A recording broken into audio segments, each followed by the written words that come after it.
Atau nggak bermasalah? Mungkin Tidak ya? anak baik semua. Iya, tapi kan ada yang masalah kuliah, tugasnya banyak, masalah batin. Kalau kamu lihat anak-anak muda juga nggak bisa. Terus kemudian ngobrol-ngobrol sama mereka, cita-cita mereka rata-rata, apa sih problem mereka rata-rata? Katanya pengen jadi orang sukses, Pak. Pengen jadi orang sukses. Yang penting halal kerjaan. Oke, yang penting halal, pengen jadi orang sukses. Begitu ya? Angkat tangan yang pengen orang sukses.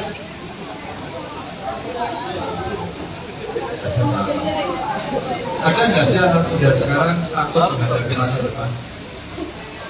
Kalau kamu? Kalau saya terus saja, Pak. Hah? Terus saja. Soalnya jangan takut. Kalau takut nanti bagaimana ke depannya? Ya, ini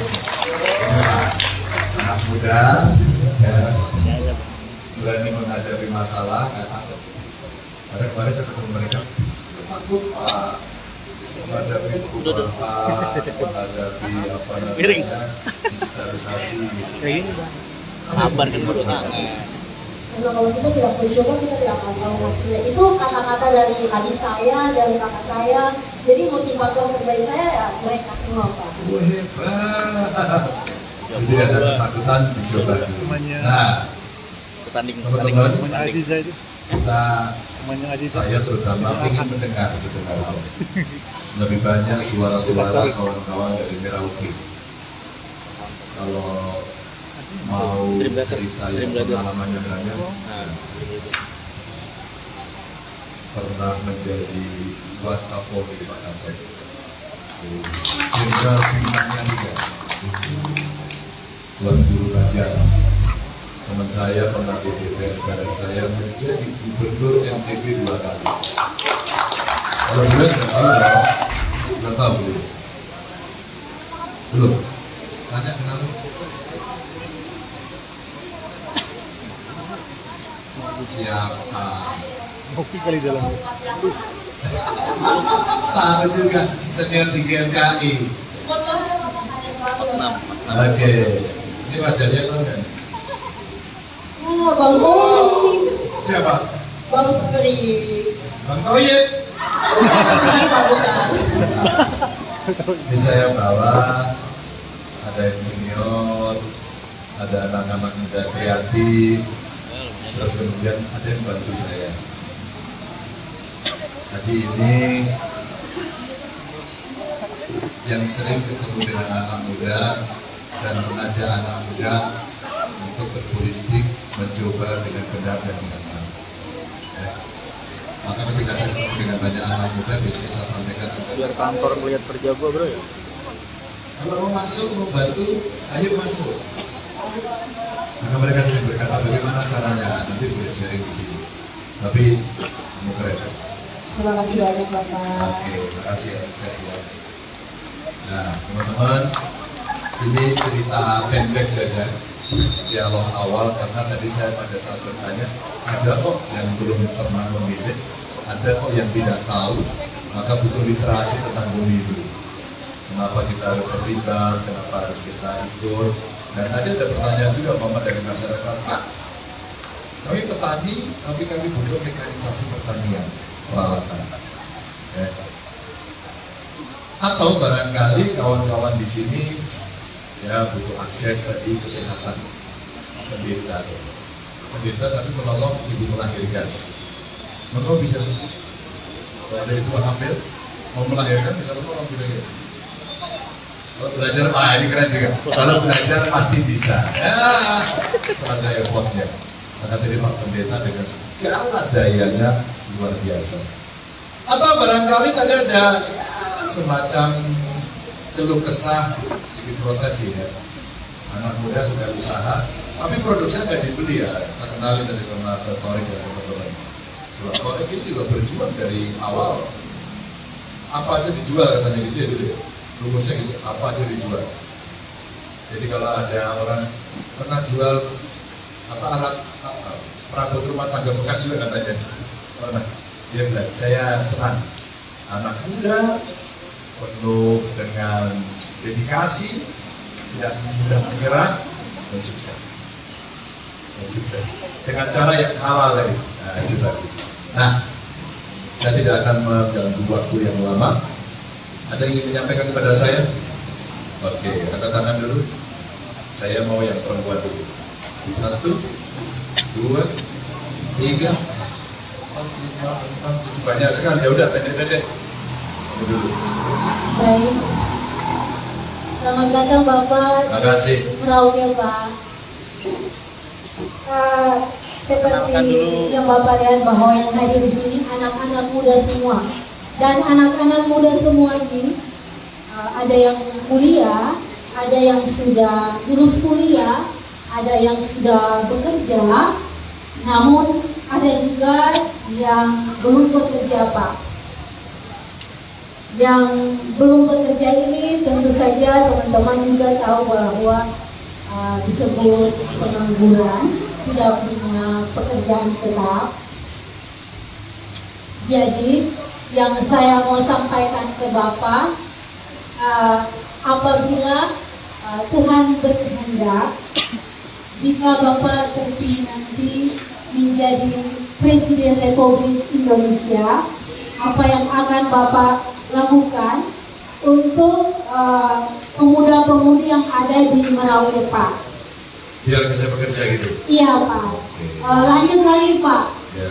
Karena seperti yang kita ketahui bahwa sebagai provinsi tertua, Provinsi Papua Jayapura, saya melihat bahwa ada hal-hal yang dibuat untuk wadah yang disediakan pemerintah untuk menyalurkan seluruh bakat-bakat anak muda Papua di sana Pak. Di Merauke ini masih sangat minim Pak, malah masih kurang Pak. Jadi anak-anak muda mereka kuliah belum tahu mau bekerja apa Pak. Lapangan pekerjaan juga sedikit Pak. Kalau misalnya lulus kuliah sesuai bidangnya, tunggu-tunggu untuk tes CPNS. PNS. Ya, PNS sore Pak. Kadang ada yang bisa berhasil, ada yang belum diberikan kesempatan. Seperti itu Pak. Jadi pertanyaannya, apa yang akan Bapak lakukan untuk pemuda-pemudi Merauke jika biar bisa bekerja ya, ya. mengurangi pengangguran Pak? Ya, siapa yang pengen jadi PNS? Katakan. Cuma dikit. Siapa yang pengen jadi pengusaha? Lebih banyak ternyata. Ya nggak? Siapa yang belum jelas orientasinya? Tadi udah ketemu, udah ngobrol ya? Udah ngobrol?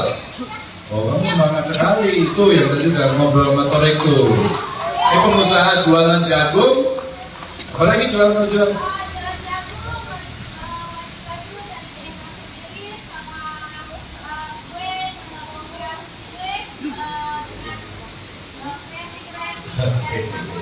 Bagus. Makasih. Di Heterospace itu ada cerita yang nganggur terus pengen kerja gitu. Ada nggak?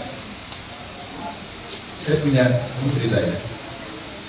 Ini dulu ikut saya di Jawa Tengah dan kami tidak ngerti anak muda itu sebenarnya keinginannya apa. Lalu ada beberapa orang yang pengen jadi pengusaha, sudah mulai usaha dan sebagainya. Terus kemudian kita bikin tempat semacam ini, kita sulap untuk dikasih apa tuh? Kalau bekas kantor PU diganti lagi, itu jualan yang lagi, akhirnya kita dorong ya semacam kumpul itu laporan untuk bisa berkumpul dan bertanya. Coba mau ceritain kalau mau kasus-kasus yang seperti ini seperti apa? Baik, Dan kamu kenalin ini namanya sih belakangnya kayak saya, bukan anak saya sih. Kenalin. baik, selamat sore rekan-rekan sekalian. Perkenalkan saya Khalid Hadi Pranowo, panggilannya Khalid, yang bukan DJ. Jadi kebetulan saya dengan Bapak kayak diskusi sudah cukup lama mengenai dunia kreatif. Kemudian Bapak menginisiasi Heterospace yang waktu itu di Jawa Tengah. Kemudian kita menciptakan sebuah ekosistem kreatif di Jawa Tengah. Nah, kemudian salah satu nafas dari ekosistem kreatif itu sendiri, kreatif hub itu sendiri adalah bagaimana program itu bisa memberikan inspirasi, menghubungkan anak-anak muda dengan mentor-mentornya dan memberikan akses supaya impian anak-anak muda itu bisa tercapai. Sebagai contoh, kalau dari teman-teman Papua itu contoh dari Sorong gitu, Bang Daniel Sedik. Bang Daniel Sedik ini mengikuti program kami jauh-jauh dari Sorong ke Solo. Waktu itu di Ntero kita ada kegiatan bootcamp startup yang sebelumnya belum mengetahui tentang startup itu seperti apa. Setelah kita jadi pulang bikin startup di Sorong dengan pariwisata. Nanti bisa dicek. Kemudian kita juga ada memfasilitasi tidak hanya teman-teman yang startup atau UMKM saja. Jadi subsektor ekonomi kreatif kita fasilitasi secara keseluruhan. Ada yang suka film, kita ajarkan cara membuat film, kemudian cara kasih modal, sampai akhirnya sekarang sudah punya perusahaan sendiri dan profit. Dan sekarang terus waktu pertama kali masih mahasiswa, sekarang juga masih mahasiswa. Jadi banyak contohnya. Ya lulus. Kalau kamu pengen kerja apa kira-kira? Mau jadi pengusaha, makanya apa yang mengganjal di pikiranmu kalau saya mau jadi pengusaha kira-kira kesulitannya apa?